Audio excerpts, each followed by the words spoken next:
Our third week of the World Religions course is an exploration of Islam, the global religion, the religion of Muslim people.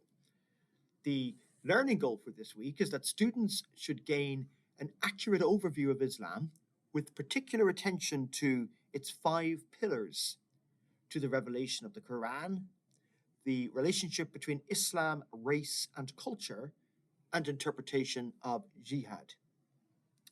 So, the five pillars of Islam are the five beliefs and practices that it might be fair to say define whether one is or is not a Muslim. In a more general sense, of course, Islam is Arabic for the word submission, and one might make an argument that anyone who submits, dedicates, devotes their life to God in a very broad sense is a Muslim. And that may not be a very controversial claim, in the sense that Muslims would regard figures such as Abraham, Moses, and biblical prophets as Muslims. And clearly, they historically predated the 7th century founding of Islam, and in that sense, they predated the Prophet Muhammad, and couldn't have explicitly known about Muhammad, but are still regarded as Muslims. I mean, Abraham would be a case in point. And yes, we could talk about whether Abraham is a mythical or historical or legendary figure, but it is common to hear Muslims speak of Abraham as a Muslim. So in that sense, just submitting one's life to God defines one as a Muslim. But more particularly, the five pillars would define somebody as a practicing Muslim. This is important because this is what characterizes the world religion, more than features of the religion that are really the reflection of local culture or particular demographic situations, and sometimes the result of conflict, the aftermath of colonialism. Is Islam sometimes essentially misdefined? And do people rail and condemn things that are not inherently part of Islam as such? But the five pillars of Islam are a profession of faith in God, in Muhammad being the messenger, the prophet of God, in prayer, in charity, zakat, in fasting during the season of Ramadan, and if one possibly can, making a pilgrimage, a Hajj, to Mecca. They're the pillars of Islam. The materials this week will talk a little about the historical emergence of Islam in terms of the revelation, where God reveals the Quran through the angel Gabriel to the Prophet Muhammad in a cave on Mount Hira. This may be a reaction to the polytheism that had prevailed in that part of the world. It seems fair to say that an emphasis in this revelation is on monotheism. This is something that Muhammad would have in common with Abraham. Abraham also was said to have rebelled against the polytheism in the city of Ur. So both are champions of monotheism. Abraham perhaps in a kind of embryonic sense, maybe more like henotheism. A big focus in this week's work will be on the relationship between Islam and culture. This is going to be a very crass thing to say, and deliberately so.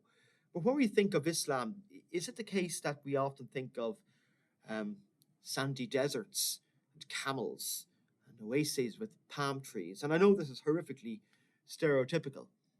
Now, it is true to say, I think, that there are Muslims for whom this is their demographic, that's their landscape, but not for the vast majority of the world's Muslims.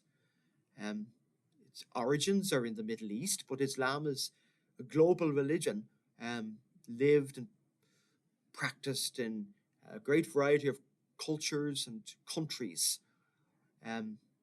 So sometimes the features of a given culture are confused with Islam itself. I mean, do all Muslims make their, again, horrifically stereotypical, make their wife walk 7 steps behind them? Or insist that the woman wear a full burqa? Do they all have very violent attitudes towards those who leave the religion or criticize it? It may be the case that sometimes particular situations, conflicts, cultural mores that are not inherently part of the religion are confused for the core of the religion itself. We're going to see a pretty animated discussion um, between right rogues gallery and Bill Maher, the political commentator, late night TV host, former comedian, um, Sam Harris, a neuroscientist from Stanford University, quite an outspoken atheist, um, who are at loggerheads with the actor Ben Affleck in a discussion about um, Islam. At one point, Sam Harris calls Islam the motherlode of bad ideas, and a very heated debate takes place.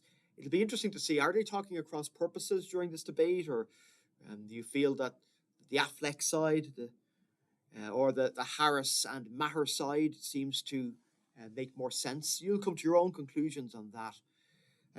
We'll also focus on the term jihad.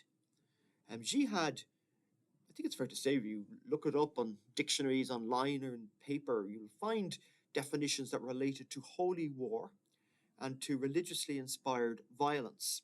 Now, usage has definitely acquired those connotations for the term jihad. But jihad, as an Arabic term understood by Muslims, often refers to struggle in far more spiritual and moral and even psychological terms.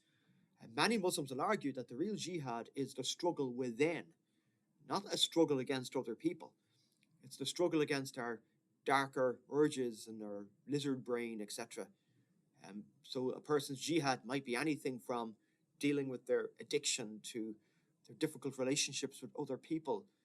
Um, Again, it's dangerous to make sloppy comparisons, but perhaps something along the lines of original sin in Christianity. We have these darker tendencies, we need to counteract them. Um, so many Muslims would argue that it's unfair to equate jihad with political violence or religiously inspired quasi-political, quasi-religious violence, car bombings, tragedies, atrocities like 9/11. Um, and yet the term has gained that usage, hasn't it? To the point where news media will sometimes talk about people being jihadis or jihadists, meaning terrorists inspired by Islam. The term Islamicist has come into use too, hasn't it? Islamic means of the Muslim faith, but Islamicist tends to refer to violent, terroristic people or acts, allegedly, reputedly inspired by Islam.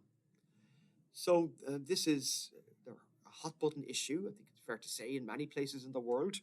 Islamophobia is at fever pitch, sometimes related to the challenges attached to mass migration in European countries, the lack of integration, and to the conflicts that endure as a result of colonialism. So in places like France, Denmark, and England, the UK, more broadly, these are very hot button issues. We might also look at developments in the US, for example, countries for whom immigration to the US has been made much more difficult, no-fly lists, as it were, other forms of restriction, and ask to what extent is it relevant whether Islam is a dominant religion in those places or not? Is much of this rooted in poorly formed stereotypes about Islam that have more to do with cultures and conflicts and particular situations in areas of the world than Islam itself? I mean, what problem would we have with the 5 pillars if they define Islam, or with the broader idea of Islam as submission to God? As always, work it out for yourself, and it will be more than interesting to see what you have to say on the discussion post. Thank you.